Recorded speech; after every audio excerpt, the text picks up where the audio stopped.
नमस्कार दोस्तों, मैं महेश निठारवाल एक बार फिर से आपका इस कक्षा के अंदर स्वागत करता हूं।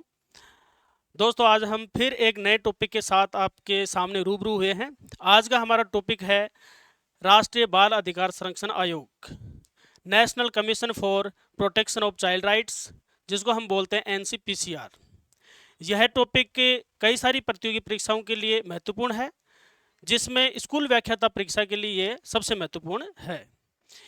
तो इस टॉपिक को शुरू करने से पहले हम देख लेते हैं कि इसकी पृष्ठभूमि।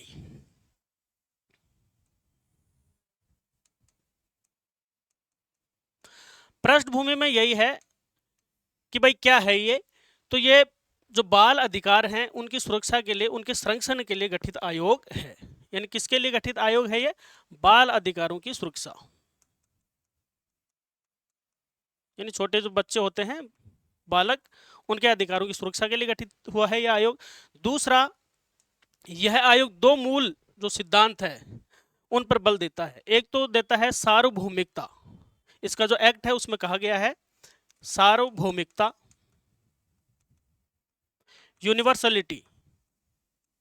ठीक है, इस पर बल देता है, जिसका मतलब है कि जो मूल अधिकार है बालकों के, जो मूल अधिकार बालकों के जो अधिकार हैं वो सार्वभौमिक हैं। यानी ये अधिकार, बाल अधिकार है, वो सभी बच्चों को प्राप्त हैं। तो सार्वभौमिकता पर बल देता है।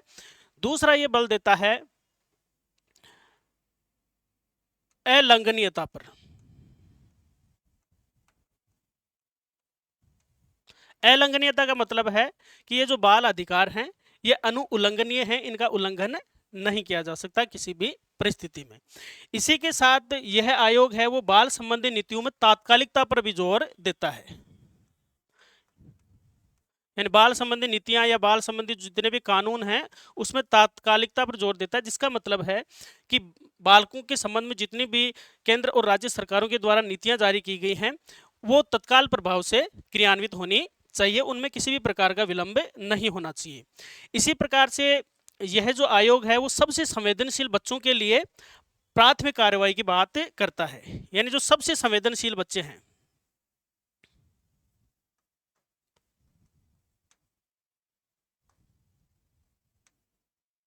सबसे संवेदनशील बच्चों के लिए क्या करता है ये?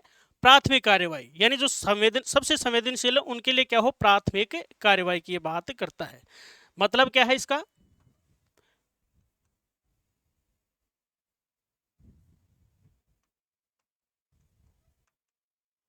इसका मतलब यही है कि जो ऐसे बच्चे जो संवेदनशील परिस्थितियों में रह रहे हैं, जैसे युद्ध है, आतंकवाद है, अकाल है, या ऐसी अन्य जो विशेष परिस्थितियों में रह रहे हैं, तो उनके अधिकारों की सबसे पहले रक्षा होनी चाहिए। उनके अधिकारों की रक्षा के लिए प्राथमिक कार्यवाही होनी चाहिए। तो यह है इसकी पृष्ठभूमि। यानी बच्चों के अधिकारों की सुरक्षा के लिए यह आयोग है जो कि सार्वभौमिकता और अलंघनीयता, दो मूल जो मुद्दे हैं उन पर बल देता है। साथ ही साथ ये बाल संबंधी नीतियों में तात्कालिकता की बात करता है और सबसे कहता है कि सबसे संवेदनशील जो बच्चे हैं उनके लिए प्राथमिक कार्यवाही होनी चाहिए। अब हम देखते हैं साथियों,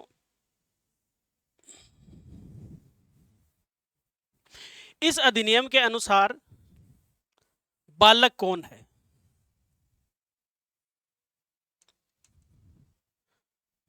बालक कौन है? तो एग्जाम के पॉइंट ऑफ व्यू से ये इंपॉर्टेंट है, पूछा जाएगा क्वेश्चन कि जो राष्ट्रीय बाल अधिकार संरक्षण अधिनियम है उसमें बालक की आयु कितनी मानी गई है। तो इसमें कहा गया है कि 0 से 18 वर्ष का व्यक्ति क्या माना जाएगा? बालक माना जाएगा। ठीक है, 0 से 18 वर्ष का, ये इंपॉर्टेंट है। अब नेक्स्ट हम देखते हैं इसकी प्रकृति कैसी है। यानी जो राष्ट्रीय बाल अधिकार संरक्षण जो आयोग है इसकी नेचर कैसी है, इसकी प्रकृति कैसी है।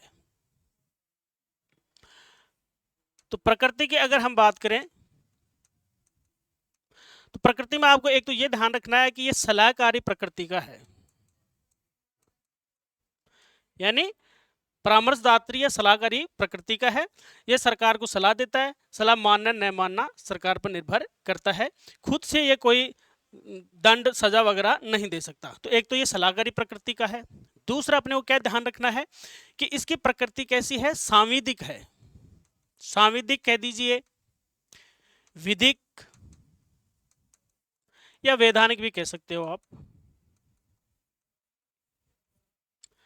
ठीक है।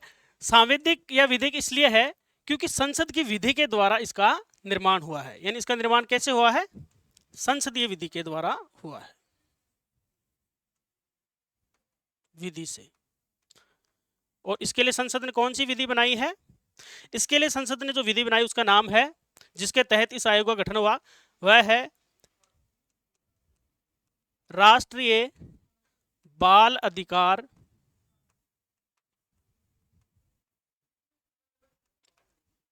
संरक्षण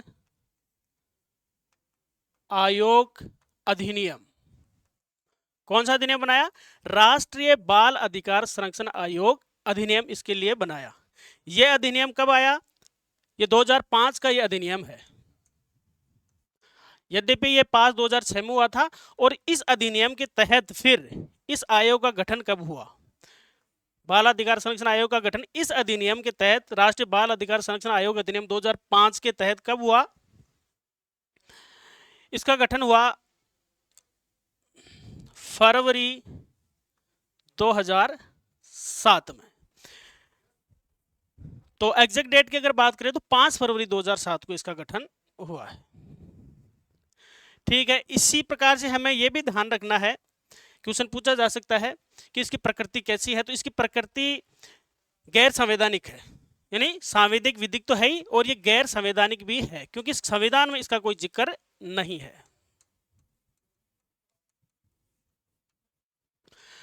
तो नेचर की बात करें तो दोबारा से क्विक रिवीजन कर लेते हैं कि यह सलाहकारी प्रकृति का है, जो बाल अधिकारों के संरक्षण के संबंध में सरकार को क्या देता है, सलाह देता है, या बाल अधिकारों के उल्लंघन की स्थिति में सरकारों को सलाह देता है।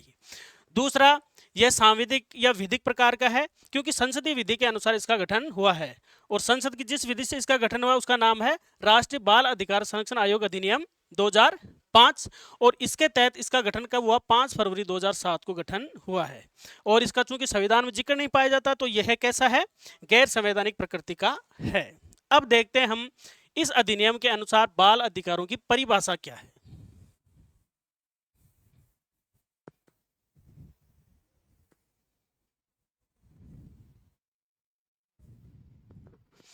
तो इस अधिनियम के अनुसार बाल अधिकारों की परिभाषा,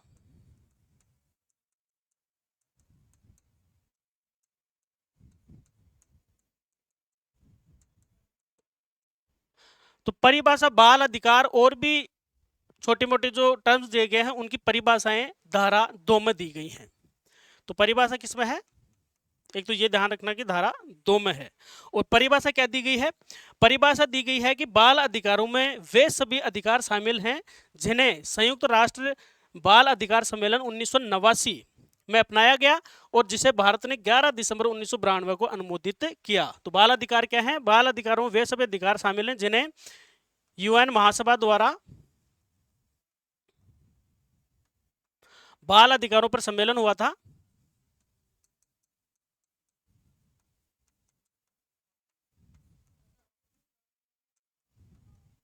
1989, ठीक है। तो यूएन महासभा द्वारा बाल अधिकार सम्मेलन 1989 में जिन्हें अपनाया गया और जिनको भारत ने कब अनुमोदित किया, 12 दिसंबर 1992, 1992। यहां से भी क्वेश्चन बन सकता है। क्वेश्चन क्या बनेगा कि बाल अधिकार संरक्षण अधिनियम के अनुसार बाल अधिकारों की परिभाषा क्या है। तो परिभाषा दी गई धारा 2 में, और परिभाषा के बारे में कहा गया है कि बाल अधिकारों में वे सभी अधिकार शामिल हैं जिन्हें संयुक्त राष्ट्र बाल महासभा द्वारा बाल अधिकारों पर जो सम्मेलन हुआ था 1989, उसमें जो बाल अधिकारों की परिभाषा दी गई है वही क्या है, बाल अधिकारों की इस अधिनियम में परिभाषा है, ठीक है। अब हम देखते हैं नेक्स्ट पॉइंट।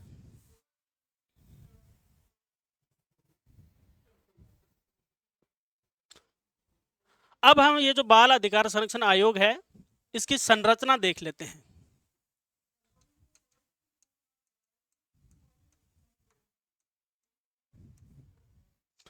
स्ट्रक्चर कैसा है, तो संरचना की बात करें तो कहा गया है कि बाल अधिकार संरक्षण आयोग एक अध्यक्ष और 6 सदस्यों से मिलकर के बनेगा। एक तो क्या होगा, अध्यक्ष होगा, और सदस्य कितने होंगे, 6 सदस्य। तो टोटल ये देखा जाए तो 7 सदस्य आयोग है। कैसा है, 7 सदस्य आयोग है, जिसमें एक अध्यक्ष होगा और 6 सदस्य होंगे। हाँ, 6 सदस्यों में यह कहा गया है कि कम से कम 2 महिला होना इसमें जरूरी है। 2 महिलाओं का होना जरूरी है। सदस्यों में कम से कम 2 महिलाओं का होना जरूरी है। अब अध्यक्ष और सदस्यों की योग्यताएं क्या हैं? तो अध्यक्ष के लिए क्या कहा गया है कि ऐसा प्रतिष्ठित व्यक्ति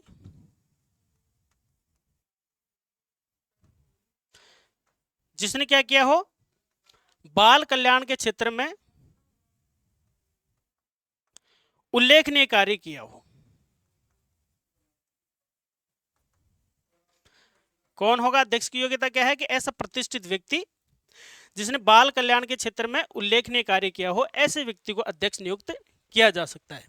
वहीं सदस्यों के बारे में कहा गया है कि जो 6 सदस्य होंगे उनकी योग्यता क्या है कि जिन्होंने बच्चों के अधिकारों के क्षेत्र में कार्य किया हो। बच्चों के अधिकारों के क्षेत्र का मतलब है जिन्होंने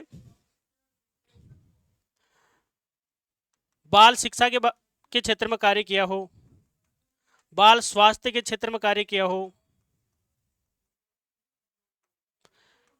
बाल श्रम उन्मूलन के क्षेत्र में कार्य किया हो,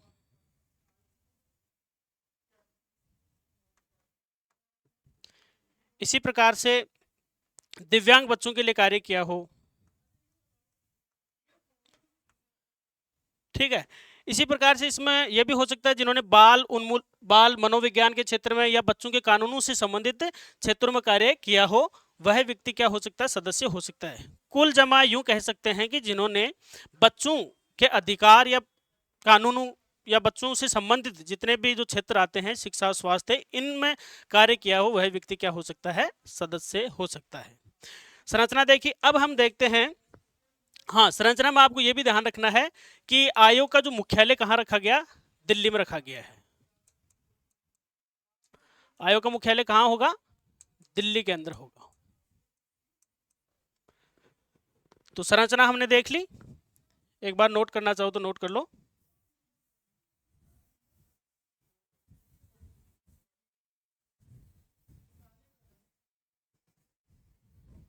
अब देखते हैं सदस्यों और अध्यक्ष की नियुक्ति, यानी अध्यक्ष एवं सदस्यों की नियुक्ति।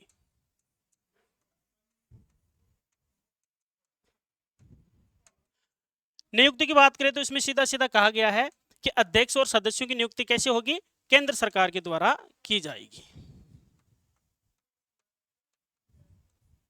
ठीक है, दोनों की ही नियुक्ति केंद्र सरकार के द्वारा की जाएगी। लेकिन इसमें एक विशेष बात है, लेकिन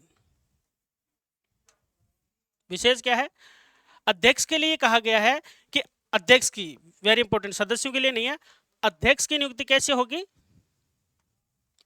अध्यक्ष की नियुक्ति एक चयन समिति, 3 सदस्य होती है वो, इन 3 सदस्यीय चयन समिति की सिफारिश के बाद होगी। केंद्र सरकार नियुक्ति तो करेगी, लेकिन कब करेगी, अध्यक्ष की 3 सदस्यीय चयन समिति की सिफारिश के बाद। और इस 3 सदस्यीय चयन समिति का अध्यक्ष होगा, वो कौन होगा, इसका अध्यक्ष राष्ट्रीय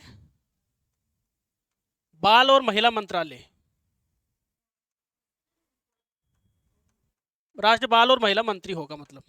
ठीक है, दोबारा देख लो, अध्यक्ष और सदस्यों की नियुक्ति केंद्र सरकार के द्वारा की जाएगी, लेकिन अध्यक्ष की नियुक्ति 3 सदस्यीय चयन समिति की सिफारिश के बाद की जाएगी। और इस 3 सदस्यीय चयन समिति का जो अध्यक्ष कौन होगा, बाल और महिला मंत्री होगा, मतलब महिला और बाल विकास मंत्री। अब हम देखते हैं, हाँ, जो नियुक्ति संबंधी प्रावधान है वो धारा 4 में है इस एक्ट की, 4 में नियुक्ति संबंधी प्रावधान है।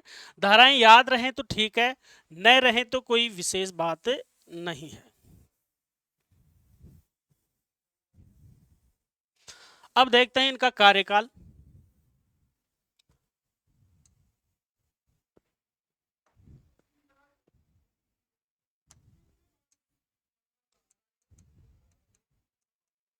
कार्यकाल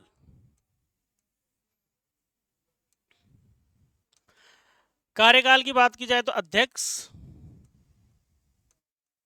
और सदस्य।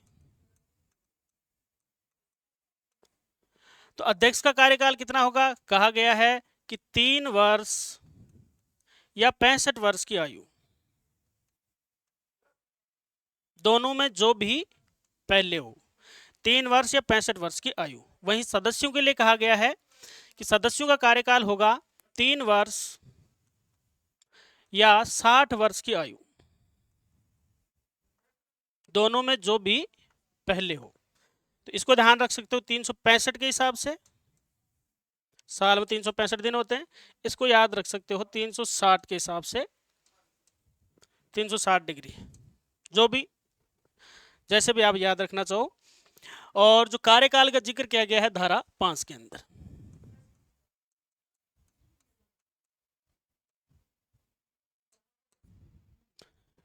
ठीक है, तो अध्यक्ष का कार्यकाल 3 वर्ष या 65 वर्ष की आयु, और सदस्यों का होगा 3 वर्ष या 60 वर्ष की आयु। हाँ, इसमें यह ध्यान रखना है कि इसमें यह कहा गया है कि अध्यक्ष और सदस्य 2 कार्यकाल पूरा कर सकते हैं। कहने का मतलब पुनर्नियुक्ति पर कोई प्रतिबंध नहीं है, लेकिन 2 ही कार्यकाल कर सकते हैं, 2 से ज्यादा कार्यकाल ये नहीं कर सकते। और त्यागपत्र की बात करें तो भाई 3 वर्ष का इनका कार्यकाल होता है, लेकिन 3 वर्ष से पहले भी ये त्यागपत्र दे सकते हैं। तो चूंकि केंद्र सरकार इनकी नियुक्ति करती है, इसलिए त्यागपत्र भी ये किसको देंगे? केंद्र सरकार को ही देंगे। ठीक है, अब हम देखते हैं इनके वेतन भत्ते।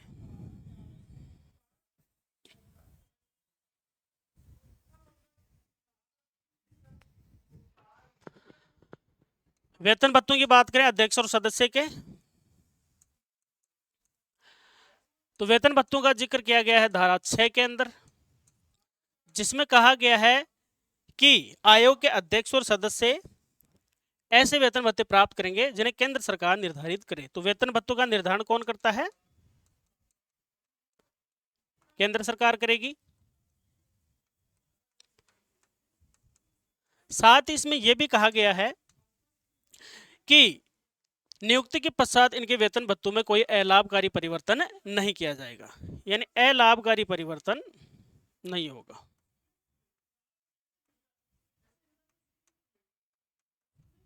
ठीक है, अब हम देखते हैं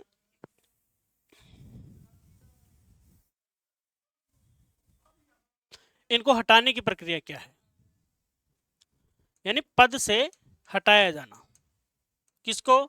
अध्यक्ष और सदस्यों को।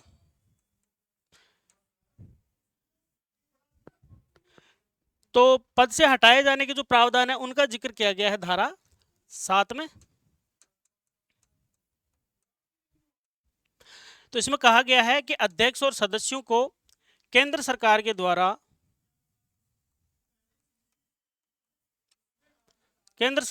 पद से हटाया जा सकता है। हटाने के आधार क्या होंगे? आधार दिए गए हैं 2, एक तो है सिद्ध कदाचार,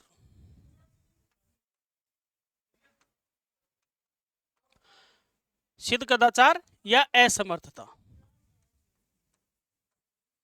इन 2 आधारों पर केंद्र सरकार अध्यक्ष और सदस्यों को पद से हटा भी सकती है, यह कहा गया है धारा 7 के अंदर। अब हम देखते हैं ये जो आयोग है इसके कार्य संचालन की प्रक्रिया कैसी होगी। आयोग की कार्य संचालन की प्रक्रिया।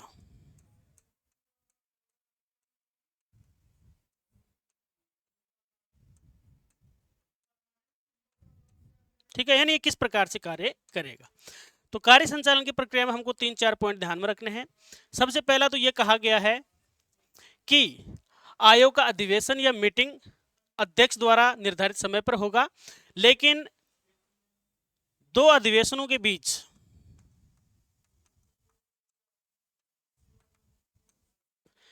तीन महीने से ज्यादा का अंतर नहीं होना चाहिए।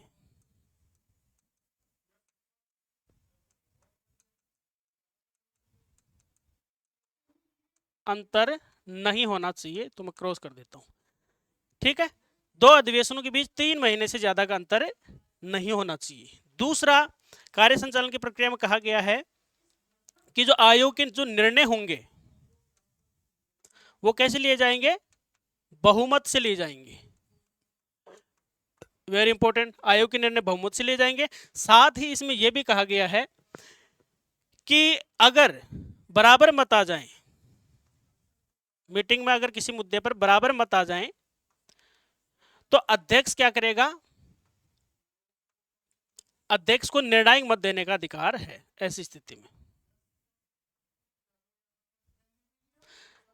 जैसे लोकसभा में स्पीकर होता है वो मतदान नहीं करता, लेकिन किसी मुद्दे पर अगर बराबर मत आ जाते पक्ष और विपक्ष के, तो ऐसी स्थिति में अध्यक्ष क्या करता है, निर्णायक मतदान करता है। इसी प्रकार से यहां पर भी अधिवेशन या मीटिंग में निर्णय तो बहुमत से लिए जाएंगे, लेकिन अगर किसी मुद्दे पर बराबर मत हो जाएं सदस्यों के, तो ऐसी स्थिति में अध्यक्ष के द्वारा निर्णायक मत दिया जा सकता है। इसी प्रकार से तीसरा इसमें कहा गया है कि अधिवेशन या मीटिंग में अगर अध्यक्ष अनुपस्थित रहे, अध्यक्ष क्या है, अनुपस्थित है,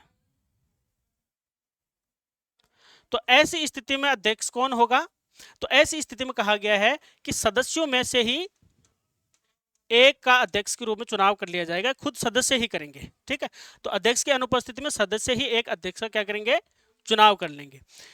और चौथा इसमें कहा गया है, यहां लिख देता हूं, कि आयोग के द्वारा लिए गए जो निर्णय हैं, ठीक है, आयोग के द्वारा लिए गए निर्णयों का एक सचिव है इस आयोग के अंदर, उसके द्वारा सत्यापन करना होगा, मतलब इनका रेक्टिफिकेशन करना होगा। आयोग द्वारा लिए गए निर्णयों का सचिव के द्वारा क्या करना पड़ेगा, सत्यापन करना पड़ेगा। अब हम देखते हैं दोस्तों आयोग की शक्तियां और कार्य, यानी आयोग के मुख्य कार्य एवं शक्तियां क्या क्या हैं, जिसमें सबसे पहले हम देख लेते हैं आयोग के कार्य क्या क्या हैं। तो ध्यान रखना, कार्य और जो शक्तियां हैं अगर याद रहे तो इनका जिक्र किया गया है धारा 13 के अंदर। याद रहे तो ठीक, न रहे तो ज्यादा लोड लेने की जरूरत नहीं है। तो कार्य और शक्तियों का जिक्र धारा 13 में है, जिसमें पहला कार्य क्या है, इसका पहला कार्य है कानूनों की समीक्षा। कौन से कानूनों की, यानी बाल अधिकारों की सुरक्षा के लिए जो लागू कानून है और उपाय, उनकी यह क्या करेगा, जांच करेगा। ठीक है, और फिर उसके क्रियान्वयन के लिए सिफारिशें करेगा। मतलब क्या है, मतलब यह है कि बालकों के अधिकारों से संबंधित जितने भी कानून हैं, जितने भी उपाय हैं, उन कानूनों उपायों का सही से इम्प्लीमेंटेशन हो रहा है नहीं हो रहा है, इसकी ये जांच करेगा, और जांच के बाद में इनके प्रभावी क्रियान्वयन के लिए खुद से क्या करेगा, सिफारिशें करेगा। तो पहला है ये कानूनों की समीक्षा करता है, बाल अधिकारों से संबंधित, बालकों से संबंधित जितने भी कानून हैं उनकी। दूसरा, उल्लंघन की जांच। किसके उल्लंघन की जांच, यानी बालकों के अधिकारों से संबंधित जो कानून बनाए गए, जो नीतियां बनाई गई, अगर उनका उल्लंघन हुआ है तो इसकी यह अधिनियम, यह आयोग क्या करता है, जांच करता है। ठीक है, देखो, बाल अधिकारों के हनन और शोषण के मामलों की स्वतः संज्ञान लेकर यह शिकायत मिलने पर यह क्या करेगा, जांच करेगा। यानी बाल अधिकारों का उल्लंघन हुआ है, बच्चों का अगर अधिकारों का हनन हुआ है और शोषण हुआ है, तो ऐसे मामलों की यह शिकायत मिलने पर भी जांच कर सकता है, शिकायत मिलने पर, और दूसरा स्वतः संज्ञान यानी सुमोटो एक्शन लेकर के भी यह जांच कर सकता है। तीसरा कार्य क्या है इसका, कठिन परिस्थितियों में सुरक्षा। मतलब यानी आतंकवाद, प्राकृतिक आपदा, घरेलू हिंसा, तस्करी या वेश्यावृत्ति से प्रभावित बच्चों के अधिकारों की रक्षा के लिए यह उपाय सुझाएगा।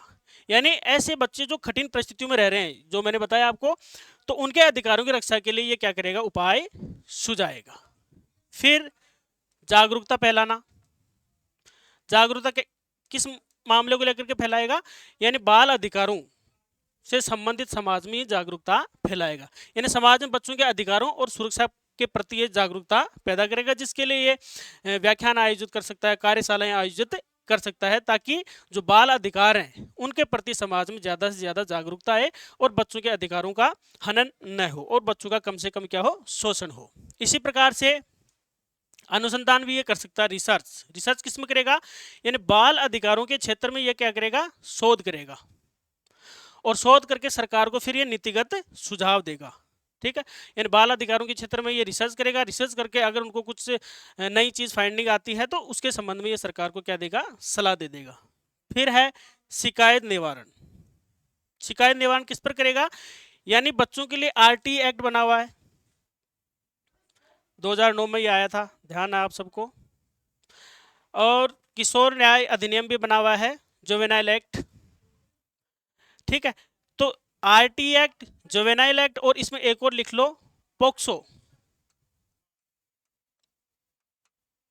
2012।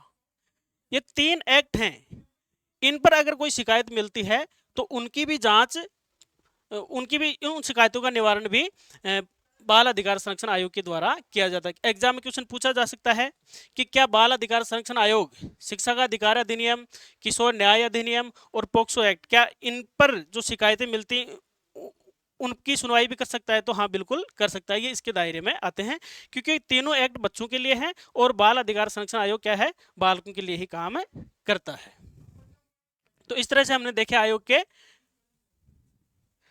कार्य देख लिए। अब आयोग की शक्तियां, शक्तियों में आपको एक चीज ध्यान रखनी है कि जो बाल अधिकार संरक्षण आयोग है वह सिविल प्रक्रिया संहिता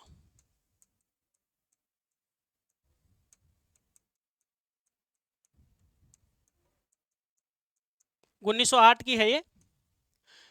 ठीक है, इसके तहत ये काम करता है और इसीलिए इसको क्या है, सिविल न्यायालय की शक्तियां होती हैं। ठीक है,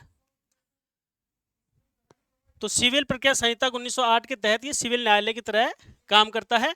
तो शक्तियां क्या क्या हैं कि बाल अधिकारों से जुड़ी जांच करते समय आयोग को एक दीवानी न्यायालय यानी सिविल कोर्ट के समान ही शक्तियां प्राप्त होती हैं। ठीक है, और सिविल प्रक्रिया संहिता 1908 के तहत ये क्या क्या कर सकता है, पहला ये कर सकता है कि भारत में कहीं से भी किसी भी व्यक्ति को ये सम्मन जारी करके उपस्थित होने के लिए, पेश होने के लिए कह सकता है और शपथ पर फिर उससे पूछताछ ये कर सकता है। दोबारा से देख लो, सिविल प्रक्रिया संहिता 1908 के तहत पहला ये क्या कर सकता है, भारत में कहीं से भी किसी भी व्यक्ति को सम्मन जारी कर पेश होने के लिए कह सकता है और उससे फिर ये पूछताछ कर सकता है। दूसरा, ये किसी भी दस्तावेज या सार्वजनिक रिकॉर्ड को मंगवा सकता है, उसकी जांच कर सकता है। तीसरा, साक्ष्य या हलफनामे में, एफिडेविट में, हाँ साक्ष्य या हलफनामे के रूप में प्रमाण स्वीकार कर सकता है, यानी एफिडेविट के रूप में ये प्रमाण या सबूतों को स्वीकार कर सकता है।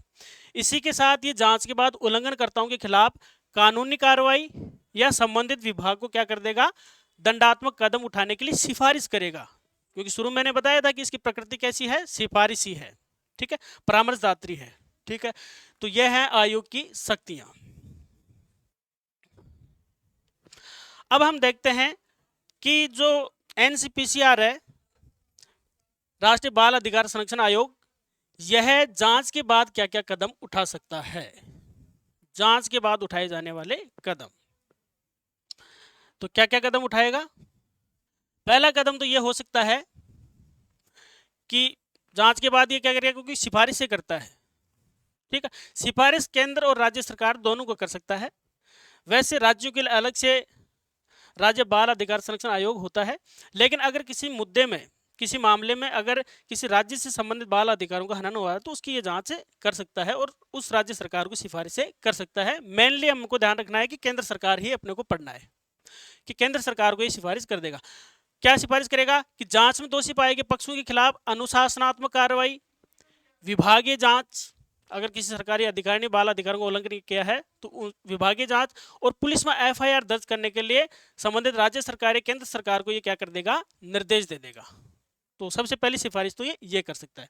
दूसरी सिफारिश क्या कर सकता है, दूसरी है बच्चों का रेस्क्यू और पुनर्वास, यानी ये यदि बच्चे किसी शोषण या दुर्व्यवहार का शिकार हुए हैं तो आयोग उन्हें क्या कर सकता है, तुरंत सुरक्षित स्थानों यानी जो बाल गृह होते हैं वहां पर उनको भेज सकता है, और बाल कल्याण समिति होती है एक चाइल्ड वेलफेयर कमेटी, उसके माध्यम से उनके पुनर्वास की व्यवस्था कर सकता है। यानी अगर कोई बच्चा शोषण का दुर्व्यवहार का शिकार हुआ है, उसके साथ कुछ गलत हुआ है, तो ऐसे मामलों के आयोग जांच करता है और जांच करके बच्चों को तुरंत सुरक्षित स्थानों यानी जो बाल सुधार गृह होते, बाल गृह होते, वहां पर भेज सकता है, और साथ ही जो चाइल्ड केयर कमेटी है उसके माध्यम से उनका पुनर्वास कर सकता है, रिहेबिलिटेशन कर सकता है। और क्या क्या कर सकता है? तीसरा कर सकता है कानूनी नोटिस और सम्मन ये जारी कर सकता है। यानी आयोग को जांच के दौरान मैंने बताया आपको कि सिविल न्यायालय, दिवाली न्यायालय की समान शक्तियां प्राप्त होती हैं, जिसमें वह जिम्मेदार लोगों, संस्थानों के प्रमुखों या गवाहों को क्या कर सकता है, सम्मन भेजकर बुला सकता है, और उनको स्पष्टीकरण न देने पर उनके खिलाफ ये सख्त कानूनी नोटिस भी जारी कर सकता है। नेक्स्ट, बस इतना ही था। जांच के पश्चात ये कार्रवाई आयोग कर सकता है। अब हम देखते हैं आयोग की वार्षिक रिपोर्ट, एनुअल रिपोर्ट। वार्षिक रिपोर्ट की बात की जाए तो सीधी सी बात है, आयोग अपनी वार्षिक रिपोर्ट केंद्र सरकार को क्या करता है, प्रस्तुत करता है, और केंद्र सरकार इसको संसद के समक्ष रखवाती है। इसमें इतना ही ध्यान रखना है। अब हम देख लेते हैं साथियों अंतिम पॉइंट, वह है आयोग के अब तक के अध्यक्ष। अगर साफ दिख नहीं रहा होगा तो मैं बोल दूंगा। तो आयोग की जो पहली अध्यक्ष बनी थी वो बनी थी शांता सिन्हा। फर्स्ट हमेशा इंपॉर्टेंट होता है, फर्स्ट और लास्ट। तो आयोग का जो राष्ट्रीय बाल अधिकार संरक्षण आयोग, उसकी पहली अध्यक्ष कौन बनी थी? शांता सिन्हा बनी थी। ठीक है। दूसरा, अभी वर्तमान में कौन है? वर्तमान में है वेल्लेट्टी प्रेमचंद, ये वर्तमान अध्यक्ष है।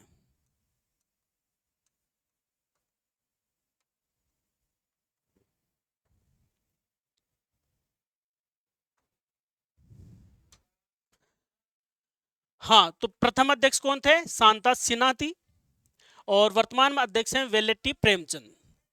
ठीक है। इसके अलावा कई बार पूछ लिया जाता है कि कौन अध्यक्ष रहा है, कौन अध्यक्ष नहीं रहा है, उस हिसाब से भी देखना चाहो तो एक बार नजर मार लेते हैं।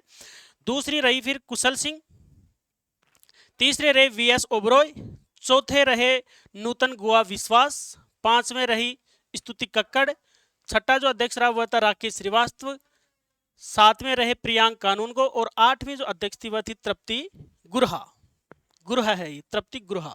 तो इस तरह से कुल 9 अध्यक्ष अब तक रह चुके हैं। प्रथम थी शांता सिन्हा, और अभी वर्तमान में है वेल्लेट्टी प्रेमचंद। तो आयोग में मैंने बताया आपको कि 6 सदस्यों का प्रावधान किया गया, लेकिन अभी जो सदस्य हैं वह है प्रीति भारद्वाज। तो साथियों, इससे संबंधित जितने भी डायमेंशन हो सकते थे वह सब हमने कवर करने का प्रयास किया है। मुझे उम्मीद है कि यह टॉपिक आपको पसंद आया होगा। नेक्स्ट वीडियो में फिर किसी नए टॉपिक के साथ मुलाकात होती है। धन्यवाद।